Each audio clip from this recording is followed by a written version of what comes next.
Hi YouTube, this is Bayu here. I know I have been not posting videos. Uh, don't blame it on me, blame it on my producer. She's kind of busy right now. The first thing that I have for you is this. I know you recognize this. This is the outdoor testing nesting survival stove made by the 5ivestargear.com. If you want to take a look at the website, it's 5ives, I-V as in Victor, E-S, stargear.com. Probably going to tell if Pancho to put the website in the bottom of the page so you guys have a link over there. I have the first generation bottle stove, and the first generation is a little bit stronger than this. A little bit, not for much. The second generation is not as strong as this one. So I would say this is a better deal. Oh, by the way, I bought it at the store, $12.95, my Army Navy store. On their website, it runs about $11. And I'm just gonna tell you a little bit. The one at the who website is $30. Sorry for the noise. $30 plus delivery. Way too much, guys. Not for this. So again, that's a good place to get the competition. I'll put it down. I'll tell Pancho to. I will tell Pancho to put it down on the website. Okay, my next purchase. I have seen a lot of videos of making a big deal. Oh, it doesn't work. Oh, it doesn't work. The SB stove. You cannot put the stainless steel memory blank. The little cap with the tape on the bottom. Oh, blah, blah, blah, blah. Well, guys, this is Chinese, of course. When I bought the first one, it was $3.50. Now it went up to $5. You can put any kind of equipment. The only thing you have to put is find a little nail, a little piece of metal, and voila. You can fry, you can do anything. This is a Russian mess kit. And I did a lead for the pot itself. I know the metal is kind of weird because it's a metal from India. My producer sent for some diamond me or some jewelry because she's getting into the jewel creation, the high end. And this metal box came from India. It was very interesting. So I said, okay, this is kind of nice to make a lid. So I know you can do this and both water quickly, but you can use this as a fryer. Or it gets dirty. You can have fry eggs or fry the sausage, and you still have this to make coffee.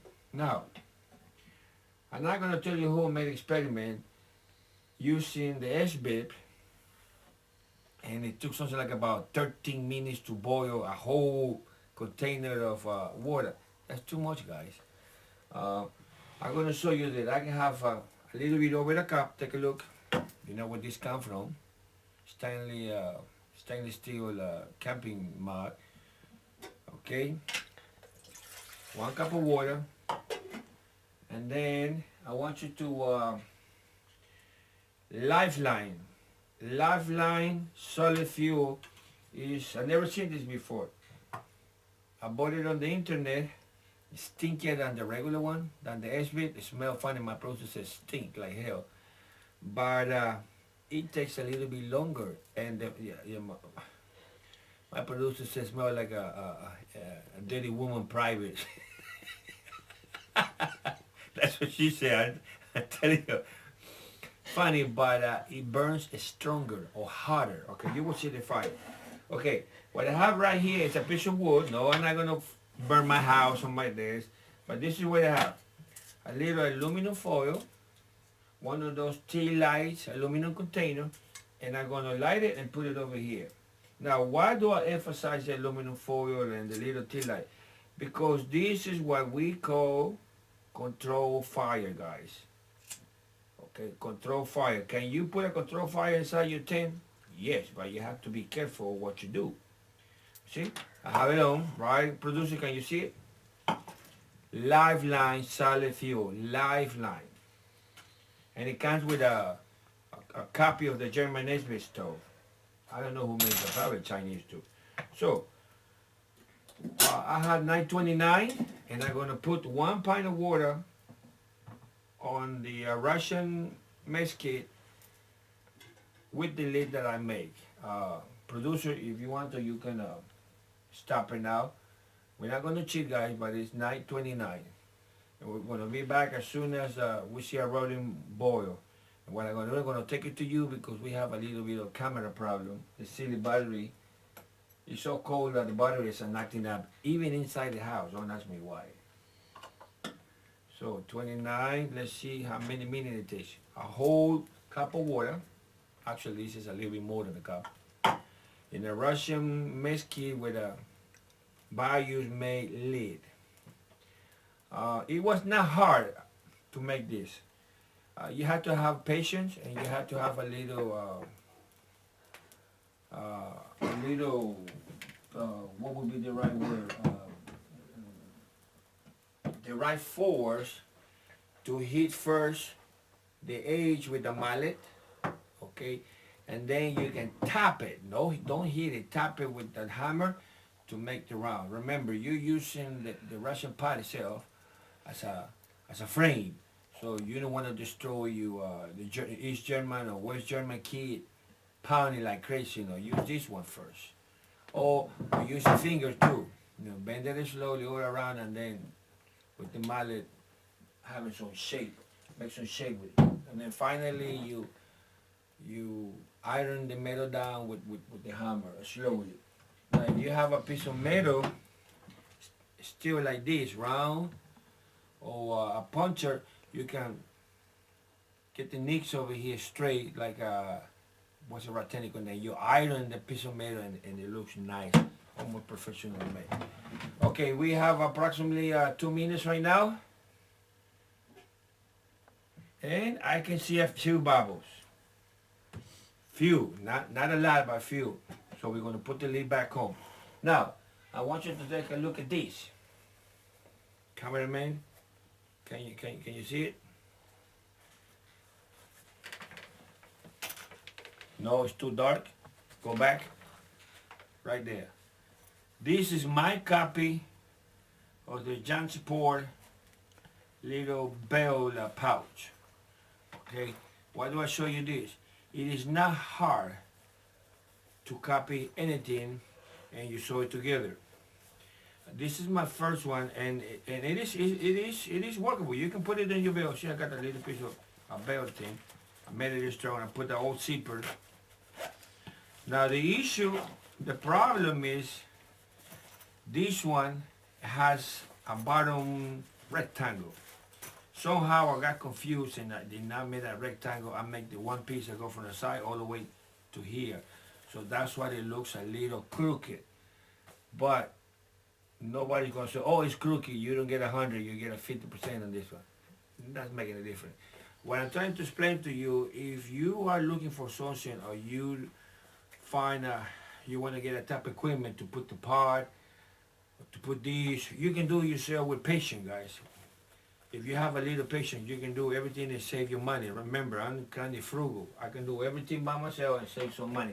Okay, we have approximately 3 minutes, and I can see way more bubbles. We're gonna wait 2 more minutes, and by then we should have a rolling boil, or at least a boil. And I'm gonna show you. I'm gonna blow it so it's off, and I'm gonna show you the amount of hard fuel that it took to boil 1 cup of water in an aluminum Russian pot with a lid. Okay. So what I'm trying to explain over here is, if you can manage the heat going straight to the pot, a couple of rocks or a shoe or extra boot, or in the hole, you don't have to use like somebody, a Danish guy, to spend 25 of those these containers to boil a liter of water. It makes no sense. But if you have a small pot, yes, you can boil a cup. Remember, a quarter is 4 cups. A liter is a little bit more than 4 quarters. So you can go a cup, a cup, a cup, a cup with only 4 of these. Now, if you have some sticks on the field, like I used to do when I was in the army, you can do it. And you don't have to use a lot. Okay, what I'm gonna do now is I'm gonna get my green ginger tea ready. I don't like tea, but I didn't want to make coffee. I ran out of my Korean coffee. I need to find my trusted Korean spoon. Right here, is it clean? Yeah, it's clean. Okay. So what time is it? It's 9:34. We have 5 minutes. Come and take a look. Cameraman, look, move to you or just leave it on. See the smoke? It's already a boil. Not a rolling boil, but it's boiling. It's boiling already. So what we're gonna do now is make sure that I don't burn my hand. No, that's too good. I want to get a piece of rag that I can afford to lose it. Oh, here's one. Here's one. Okay.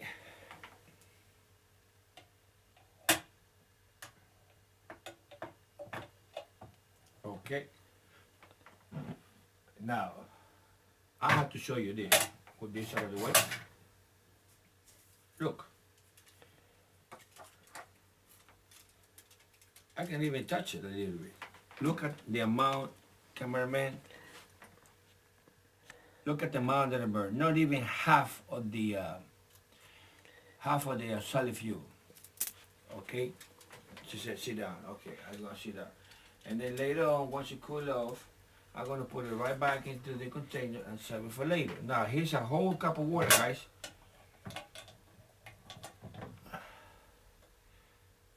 So I use half of the. This is one of the problems with this, and I had the right equipment, but I didn't use it. Okay. There you go, guys. Korean tea, ginseng. So it's cold enough. It's not quite cold enough, but look, half, 1 cup of water. So if you follow this, you can literally boil a whole quarter of water using a small aluminum container like that, like a pot, using just 2 fuel, 2 of this. What I did with a little bit, 2 of this. The problem is make sure the wind is not hitting it, so it doesn't burn it quick. That's the secret. Okay, going to international news. It's very interesting what the Indian Air Force did to the F-16 that being used to repel the India bases in Kashmir. I was reading about the rocket used to shoot down the F-16 guys, R-73. It was developed in 1982, and the Russians put it on the MiG-23, 29, and the Su-27. The S-27 is very fast. But and also use it in the helicopters, Mi-24, Mi-28, and Ki-50. Ki-50 is a new alligator. They call it alligator helicopter. Out of 24 Paki airplanes, 8 F-16, 4 Mirage 2000, 3 JF, made luckily with the Chinese engineers, and 17 Kinder Chinese airplane against 8 Indian, 4 Sukhoi 30, 2 MiG-21, and 2 Mirage 2000. Only had 2 shot down, 2 airplanes shot down, 1 Paki, 1 Indian. The wing commander of the Pakistani Air Force got killed by his own people. I still cannot believe that. He hits the ground, he was alive, and he was beat the heck out of by the local Pakistani guy, farmers. I don't know how the hell they can do that if they have their own uniform. I mean, how stupid can, or how ignorant can your own people be that you don't recognize the uniform or the name tags or the badges? I mean, the shoulder what's the right name? Well, I don't remember that. And the Indian guy was shot down. The Indian, also a wing commander, by the way, Lieutenant Colonel, I believe it is. Um, the parachute was on top of him, and he played dead. When the police arrived, the police captured him. So he did not move. He did not run like the Paki officer. Um, this is very interesting because all piece of equipment, guys, MiG-21 is late 60s, early 70s. That's the one that the U.S. Air Force paid, I think, $3 million or $2 million to the first Russian that stole a MiG-21. It flew to the West Germany, or flew to one of the Western capitals. Because back then the MiG-21 was the best thing besides sliced bread and apple pie. And they're still flying it. The Indian, of course, is not the same as the 60. It's remodeled, but nobody expected to have the R-73 missile on a MiG-21, and guess what? It shot and destroyed and killed F-16. So, don't underestimate your enemy. Never think that they have an old piece of POS equipment, because the old POS equipment could kill you or could destroy you, like in this case, the MiG-21. I know Hollywood got you hate. Some people believe, oh, USA, USA, we could kick the tails up in 2 days. Really? I don't know. You know what happened in Vietnam. You know what happened in Syria. You know what happened in Afghanistan, and you know what happened in Iraq. I don't have to tell you that. So never ever underestimate your enemy. Stupid people do that. Okay, 1295. You can make your own lid for any type of German style pot. In my case, it's Russian. The name of this new stinky but effective solid fuel is called Lifeline. And thank you for watching. I'll talk to you later. Behave.